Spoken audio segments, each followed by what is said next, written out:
I think at this point, I can now say, I told you so.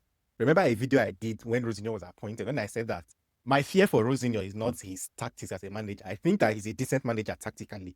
But my fear has always been whether he has the aura or the gravitas to actually manage a club like Chelsea. And I think we can all see now from his sack that actually he did not.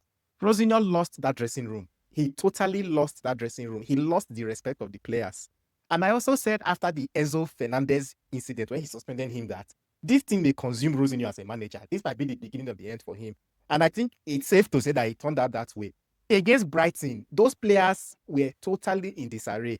They did not like what they were playing on the pitch.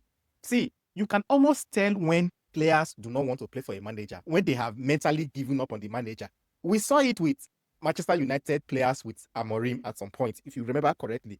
It was the same thing, that Brighton game, especially in the first 20 minutes of that game. Chelsea's pressing was all over the pitch. I was watching the game again to analyze it before this, Rosinho sacking came in. And one thing I could say from that game is the 5-3-2 or 5-4-1, I don't understand what he tried to play. It's obvious that the Chelsea players were not happy with it. Even Moises Caicedo of all people, was doing rubbish on the pitch. When you see multiple players go out of form at the same time and seem to be playing well below what you are used to seeing them playing, it's often a sign that there's a collective disagreement or disarray with the manager. And this is what happened with Rosinho. I think letting him go at this point was the right thing to do. It was just the right thing. It wasn't working for anybody. It was not working for Rosinho. It was not working for the players. It was not working for the fans or the club. But if we put that aside now, Rosinho is gone. We can blame him. But the problem is not 100% Rosinho's problem. I think now we need to sit down and look at BlueCo's strategy now and ask ourselves, honestly, is it working? This thing that this Chelsea owner, Todd Boehly and BlueCo wants to do, is it working? At least we are like 3 or 4 years into this BlueCo project now. Can we all agree that it is rubbish? It's not working.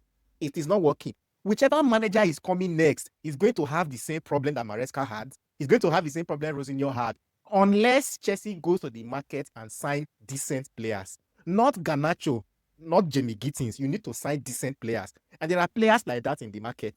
I think we need to do a live video where we will have a chat and actually look at the options that Chelsea has in the market, both for managers and both for coaches. BlueCo needs to abandon this strategy and agree with everybody that it has failed. It is not working. Simple. Sacking the manager, sacking Rosinho is just the first step to that. But BlueCo, who will sack the owners? That's the question.